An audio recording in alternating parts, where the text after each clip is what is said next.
May 15, 1945. Glücksburg Castle, northern Germany. The war had been over for barely a week. Outside, the gardens still smelled of rain and gunpowder, a strange combination of peace and decay. Inside the castle, a group of American intelligence officers waited in a dimly lit room. Papers were stacked neatly on a table. Coffee had gone cold hours ago. They weren't waiting for a general or a soldier. They were waiting for a man who had built the foundations of Hitler's war machine, Albert Speer, the architect of the Reich, the Minister of Armaments, the man who had promised Hitler he could keep the war going indefinitely through sheer production. To many in the room, this was not just another interrogation. This was a conversation with the mind that had almost made German defeat impossible. When the door opened, the officers expected arrogance. They expected the chilling certainty of a man who had served the Führer to the end. Instead, they saw something different. Speer looked tired, not broken, but exhausted, as if he had aged decades in months. His uniform was gone, replaced by a plain gray suit. He carried himself with the posture of a bureaucrat, not a war criminal. He nodded politely, even smiled faintly as he was offered a seat. One of the Americans noted later, he looked like an engineer attending a board meeting after a factory accident, not a minister of a fallen empire. The room fell silent. The tape recorder clicked on. The interrogation began. The first questions were procedural: name, position, department. Speer answered clearly, methodically, as if reciting figures in a production report. Then the questions turned heavier. How long did you believe Germany could continue fighting? Speer looked at the officer across the table, then exhaled slowly. Until the spring of 1946, he said. If the transportation system had not collapsed, and if oil production had continued, we could have maintained resistance another year. There was no emotion in his voice, no pride, just fact. He began describing the machinery of German production in meticulous detail: tonnage of steel, train schedules, repair capacities, labor allocation ratios. It was not a confession. It was a technical report. To Speer, war had always been an equation of resources, manpower, and time. He talked about the Allied bombing campaign, how at first it had caused chaos, but how quickly the German system adapted. Factories decentralized, production dispersed into mountains, forests, and tunnels. Components were built separately and assembled in secret facilities. He spoke of synthetic fuel plants that kept tanks moving long after the oil fields were lost, of underground ball-bearing factories that kept the Luftwaffe flying even as cities burned. He admitted, with quiet precision, that German production had actually peaked in 1944, during the height of Allied bombing. One of the American officers interrupted him. "You're saying that even while Germany was collapsing, you were still increasing output?" Speer nodded. "Yes, output rose even as our cities disappeared. That was our paradox. We were dying more efficiently every month." The officer paused.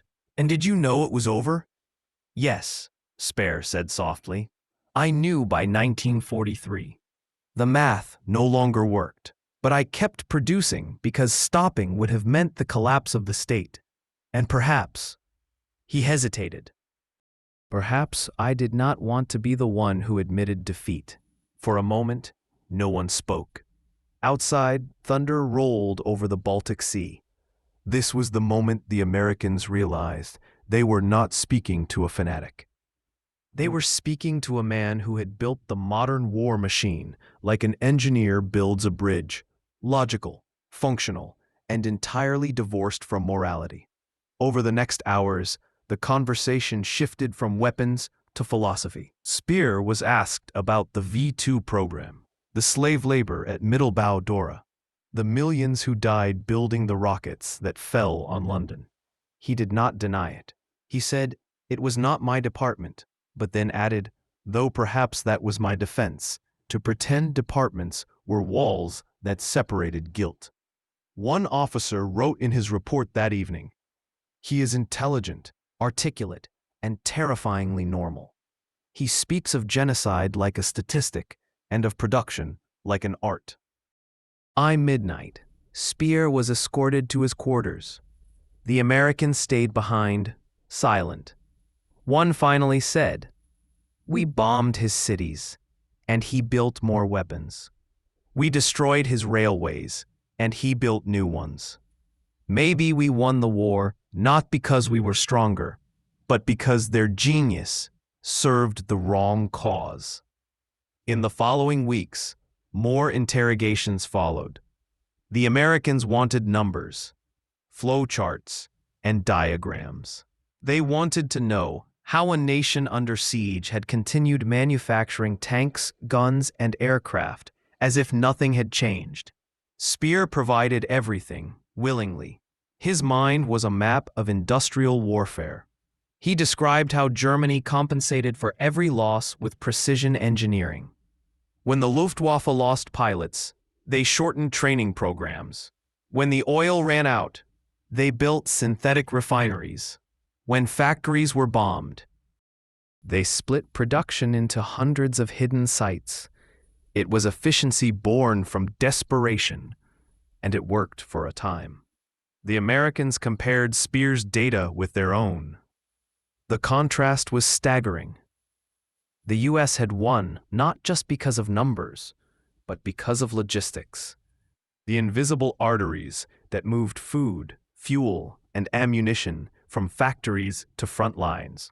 Speer's system was brilliant, but fragile. One broken link, a rail line, a refinery, a port, and the entire network fell apart. American logistics, by contrast, was redundant, decentralized, adaptable. When a bridge fell, supplies rerouted automatically. When a depot was bombed, another took over. That was the real difference between Germany and the Allies. Complexity versus resilience. Speer called it the tyranny of perfection. German engineering demanded flawless precision, but war rewarded flexibility. He said, almost wistfully, "The Americans built for function. We built for beauty." But in war, beauty breaks. The officers asked about his relationship with Hitler. Speer smiled faintly. "He believed in monuments," he said. "I believed in machinery. He dreamed of marble. I dreamed of steel. In the end, we both built ruins." He described his final meeting with Hitler in the bunker. The silence, the smell of smoke and decay, the map covered in red lines that no longer meant anything. Hitler had ordered him to destroy everything. Factories, bridges, railroads, so the enemy would inherit only ashes. Speer had nodded, taken the orders, and quietly disobeyed. "I knew it was madness," he said. "I told my engineers to do the opposite, save what could be saved. Not for the Reich, for Germany." The Americans wrote that down carefully. They weren't sure if it was truth or performance, but it sounded plausible. By the summer of 1945, Albert Speer's words began shaping Allied understanding of modern war. His interviews became case studies in the relationship between technology, morality, and obedience. He became the first war criminal to explain how an industrial nation could commit atrocities, not through rage or ideology, but through systems, metrics, and bureaucratic momentum. He told one interrogator, "We didn't need monsters, we needed managers." His tone was not defensive, it was explanatory, as though he was still solving an engineering problem. The Americans later used his insights to design their own post-war logistics doctrines. Many of his concepts, stripped of ideology, were studied in West Point, reinterpreted through the lens of efficiency. In a strange way, the architect of the Third Reich became a silent teacher to the army that defeated him. But beneath the technical brilliance, there was something hollow. Speer spoke of systems, but never souls. He never once mentioned guilt. When asked directly, "Do you feel responsible for what your system enabled?" he paused a long time. Then he said, "Responsibility, yes, but guilt requires awareness, and we trained ourselves not to see." That sentence stayed in the report. It would later be read aloud at Nuremberg at 2300 hours on November 14, 1942. The sky above the Atlantic was black and starless, broken only by the rhythmic sweep of searchlights and the dull orange flicker of fires burning far below. Convoy PQ-17 was under attack again.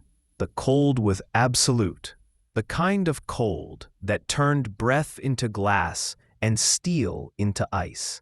Somewhere in that chaos, men were clinging to their ships, fighting the sea as much as the enemy, fighting to keep lifelines open between continents. The war had already entered a new phase, industrialized, total, and relentless. Every ship sunk meant factories would slow. Every tank stalled meant a town would fall. Every missed fuel shipment changed the course of battles thousands of miles away. It was here, in the black water and the bitter air, that the true shape of the Second World War revealed itself, not only as a clash of armies, but as a contest of logistics, production, and endurance. Months later, on the frozen fields of the Ardennes, those invisible logistics lines would determine everything.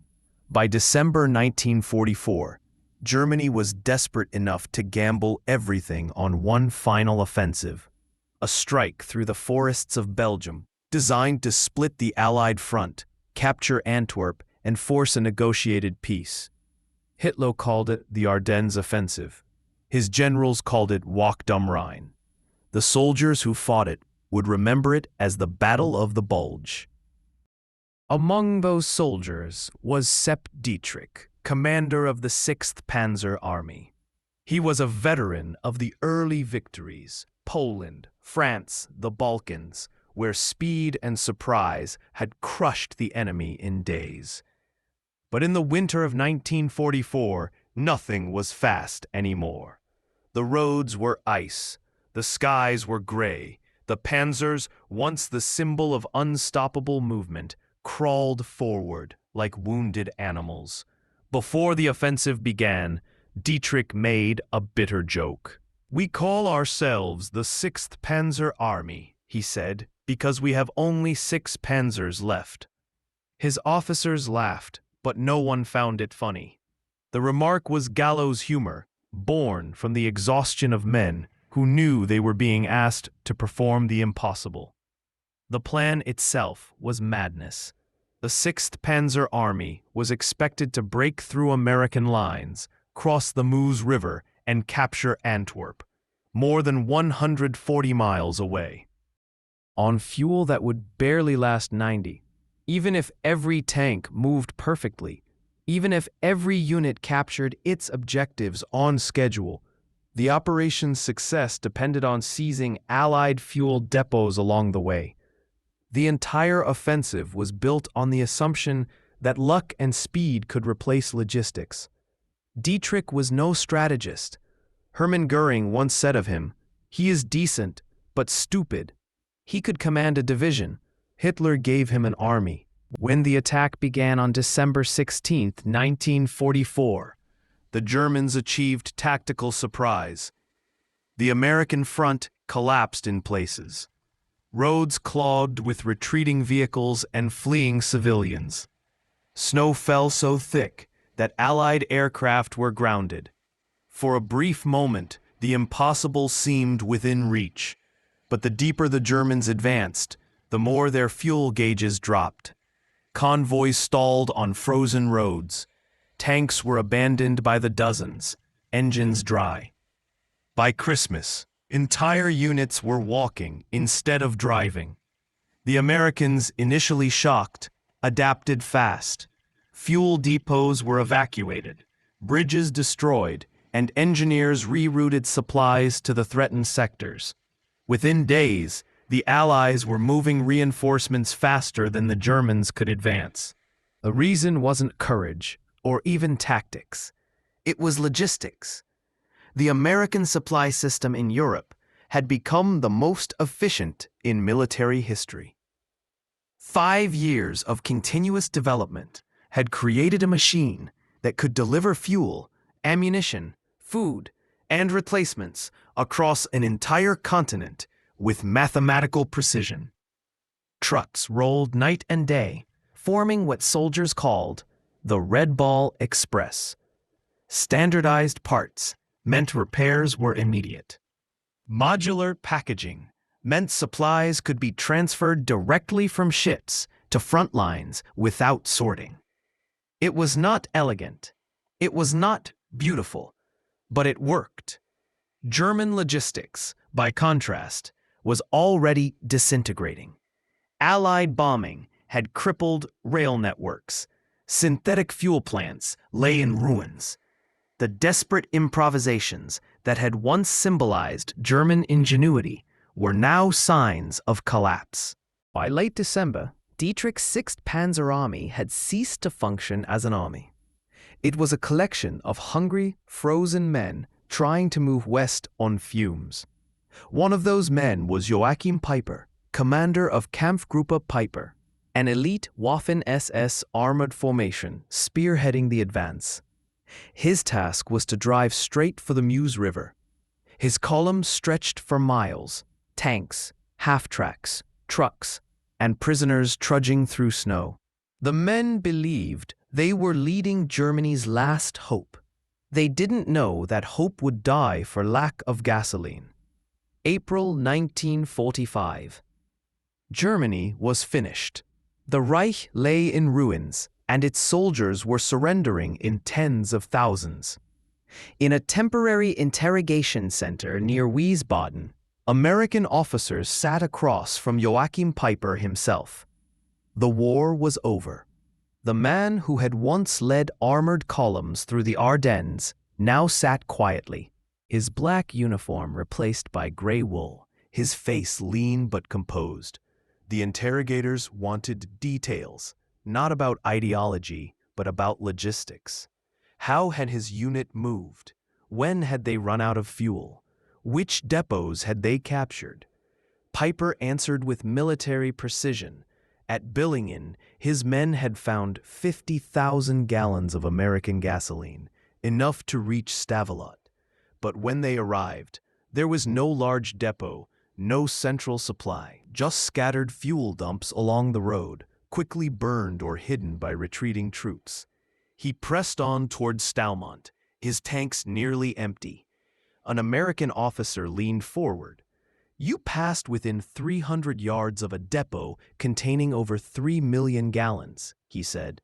Did you not see it? Peiper frowned. No. The officer unfolded a map and pointed. Here, 3 million gallons, unprotected. You drove right by. Peiper studied the map for a long moment. Then he shrugged and said, in English, I am sorry. He explained that he expected American fuel depots to look like German ones, centralized, guarded, with large storage tanks. The Americans, by contrast, had simply stacked jerry cans along the roadside. There was no infrastructure, no guards, no visible sign of value.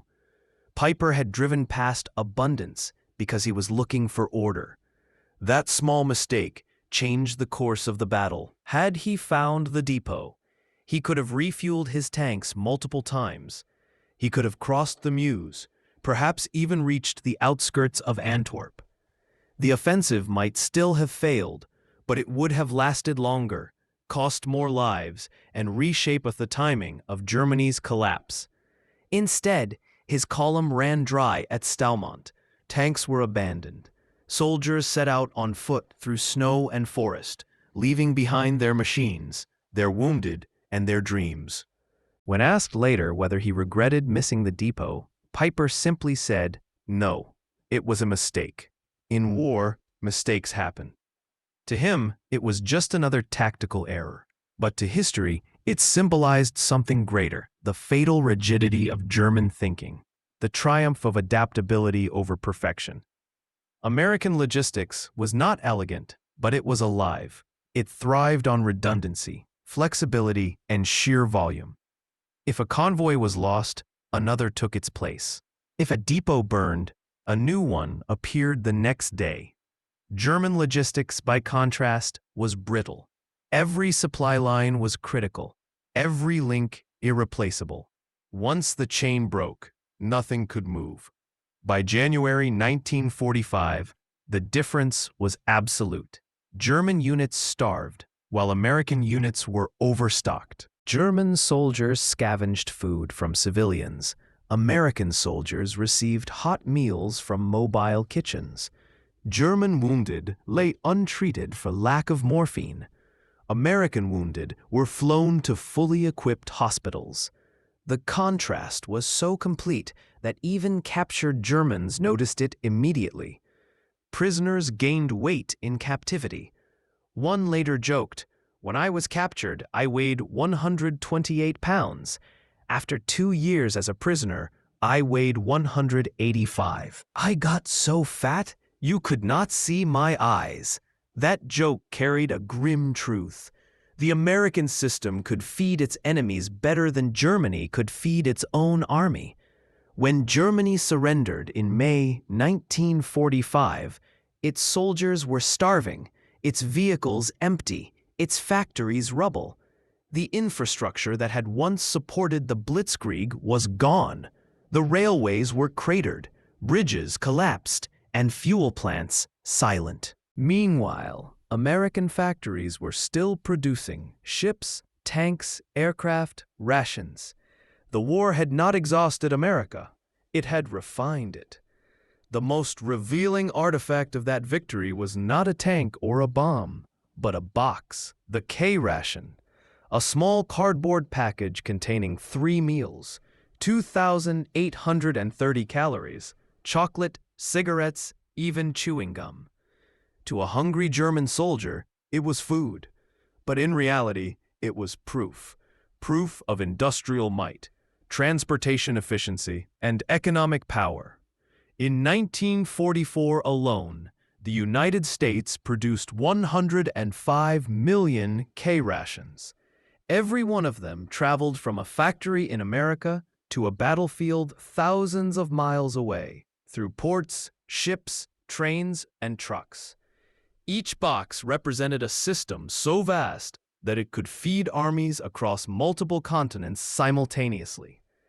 German soldiers who opened captured K rations often stared at the contents in disbelief. The cigarettes, the candy, the abundance. It wasn't luxury, it was logistics. It was the tangible evidence of why they were losing. By the time the Ardennes offensive ended in January 1945, Germany had exhausted its last reserves. The best divisions it had left were destroyed or scattered.